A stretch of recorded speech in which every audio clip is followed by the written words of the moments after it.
The cinema here. Before we go any further, there are spoilers for Endgame. I'm saying this now because I'm going to be releasing this as the movie is going into its second weekend. So, spoilers for Endgame. I'll put that in the title too. So, if you haven't seen it, go watch it, come back. We good? Alright. So, we've been talking about this for a little bit already. At least, that's the kind of feeling that I'm getting so far online. Which is the better film? Avengers Infinity War, the big mashup of all these different characters from the core Avengers, Black Panther, Doctor Strange, Spider Man, and Guardians of the Galaxy? Or is it Avengers Endgame, the finale of the Infinity Saga?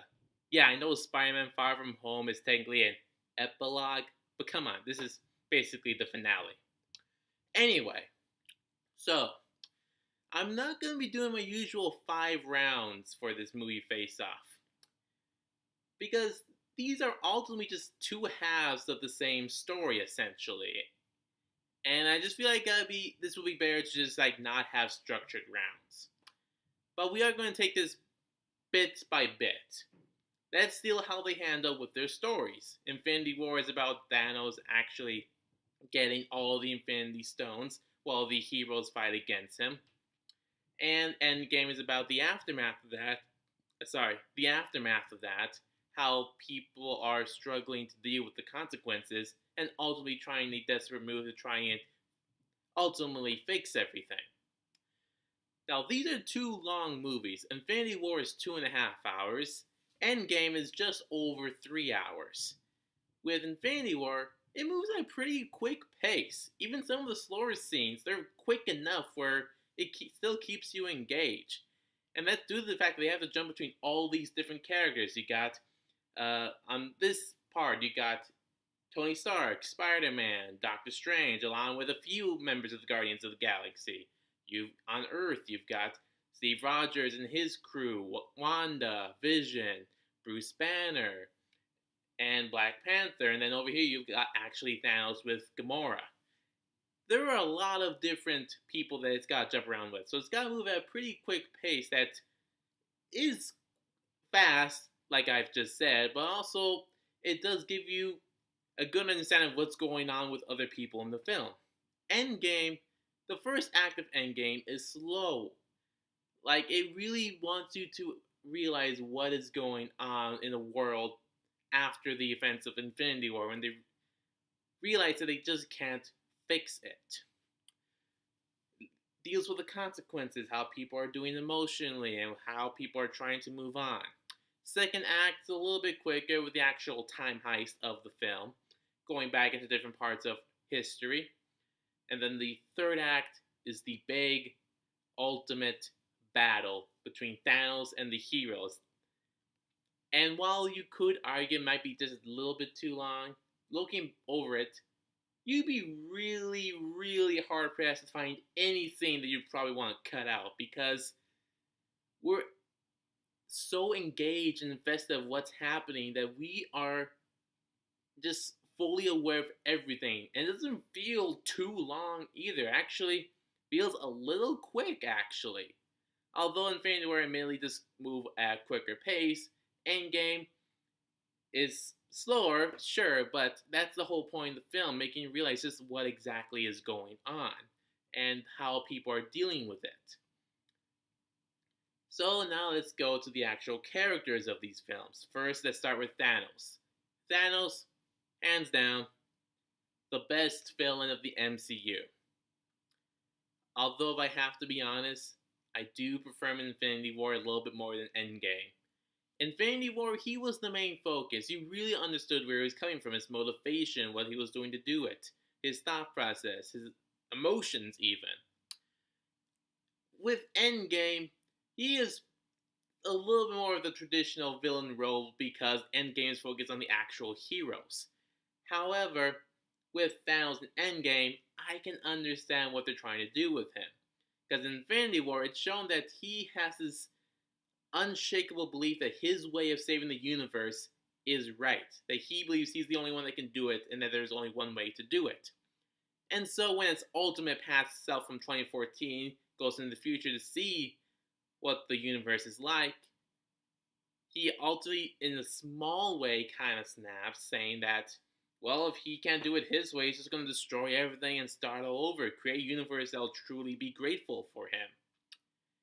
And it does play into the part that while he sees himself as a hero and you can understand where he's coming from, he is ultimately a bit of a socio or psychopath that ultimately is doing this for selfish reasons. And so I still find him interesting and still the best villain of the MCU. But like I said, I prefer him a little bit more in Infinity War where he's the main focus. Now, of course, we got a bunch of other hero characters. Let's see if I can get just the highlight ones. There are some people in Infinity War that didn't get as much attention, like Nebula, Black Widow, Captain America. Those people actually got a lot more focus in Endgame, especially with Nebula, who I thought was actually really good in this role. Now, there are a couple characters who were cut out of Infinity War entirely, Ant-Man and Hawkeye, and they were brought into Endgame. I kind of really like what they did with them, especially with Hawkeye. I guess he takes on the Ronin persona and just starts going around killing a bunch of criminals because his family died and he feels like this is the only way he can move on. And so he becomes a little bit more dark and more interesting character, which I really enjoyed about him, who ultimately gets brought on to help the Avengers, his old friends, try to bring everyone back. And with Ant-Man, he's still his old comedic self, of course. But since he has actual stakes in what's gonna happen, or what's happened, and what they're trying to accomplish, he is a little bit more of a leadership person. Okay, not top tier leadership, but it's definitely a step up from what he usually is in his own solo films. So while he's his old comedic self, Paul Rudd again takes a little more of an in charge kind of person, presenting the idea of a time heist, as he puts it. And his reunion with Cassie is pretty good too. And so while in Infinity War we get switched around between all these different characters, with some getting a little bit more attention than others, obviously like Iron Man, Doctor Strange a little bit. With Endgame, we got more focus on the core people. We Captain America, Black Widow, Hawkeye, even in a weird way, Bruce Banner / the Hulk. Let's talk about him actually for a little bit. In Infinity War, we see Hulk a little bit at the beginning, but it's mostly Bruce Banner throughout, because Hulk doesn't want to come out. In Endgame, they combine the two finally together to get what in the comics is known as Professor Hulk, the body, strength, and everything about the Hulk, both the brain and speech of Bruce Banner. In Endgame, it's not the fact that they actually did it that throws me off a little bit. It's that through a good chunk of the movie, he has this weird ass grin smile on his face that just feels out of place in certain scenes. Granted, those are mostly contained in the first half, and in the second half, that grin / smile is gone and is actually more serious, which I can actually start to appreciate. Thor in this film, as you probably already know, he kind of let himself go, but you can understand where they're going from with this kind of portrayal of him. That while he did ultimately kill Thanos, it wasn't until it was too late to stop him or bring everyone back. So he's fallen into this depression and denial. And while some people will say it stays a little bit over its welcome, as I can kind of agree with, I do think this was an interesting and logical way to go with this character based on the events that happened. And let's deal finally with Captain Marvel. As you may know, I wasn't really that much of a fan of her solo film, and I was worried how they were going to use her in Endgame. I thought they used her relatively well in Endgame. She only has a few scenes, and she is used a little bit as a Deus Ex Machina in the end, but first of all, we knew that was going to happen. And two, she wasn't used as big as a Deus Ex Machina as some people were probably expecting her to be. Yeah, she gets a little fight with Thanos, but Thanos ultimately beats her fairly quickly. And it's Tony Stark that actually gets the final say in the battle with his Infinity Stone powered snap of his own. And the action, let's talk about the action. Infinity War is a collection of fights between all these different locations, the big highlights being Wakanda and Titan. And those are some memorable stuff, memorable fights, memorable lines. They're great. And throughout most of Endgame, it's really not much of a fighting film. It's more of like trying to save everyone by going back in time and try to get what they need to bring everyone back. It's a much more emotional film, I would say. But then the third act, it's the big final battle of the saga. Thanos and his army against the original Avengers plus everyone that just came back after they undid the snap. It's a huge, emotional, amazing scene how it's first presented, and the battle is amazing. Now, of course, if we want to get really nitpicky about it, there is this one moment where all these female characters that are on the Avengers side kind of like come together and fight off a bunch of bad guys. Some say it's a little bit pandering how they got all the female characters together in a fight during this big battle. There was a similar scene in Infinity War, but it was just Okoye and Black Widow against the female member of the Black Order, with Scarlet Witch eventually getting the last say in the battle. So more smaller scale, as opposed to getting all of these female characters to fight alongside each other in this one moment in this battle. Is it a little pandering? You could argue that, but it earned it, and it's an awesome scene too, so I don't really care about that. And of course, the final part of Endgame is post-battle, the funeral of Tony Stark and Iron Man.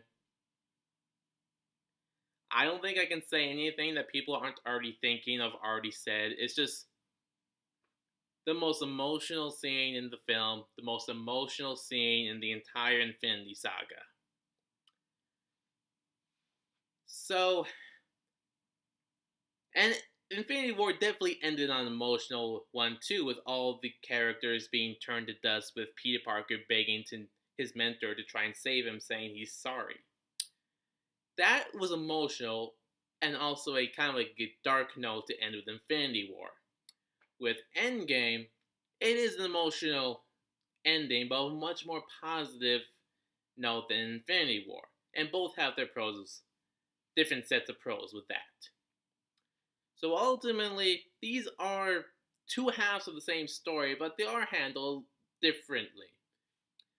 So, while Infinity War does do things that I admit are a little bit better, I'm going with Endgame. Endgame is the end to an entire saga that spanned 22 films over 10 years. It is probably the most emotional film a lot of people are going to see for a long time.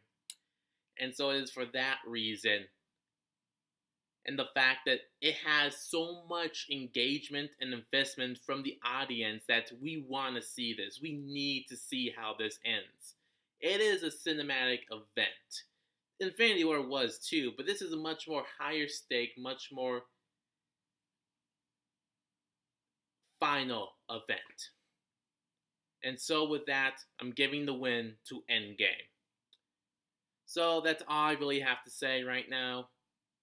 I've already seen it twice, and it hit me harder the second time, I'm not gonna lie. So that's all I have to say right now. Comment down below your thoughts, like, subscribe, share. See you guys on the other side.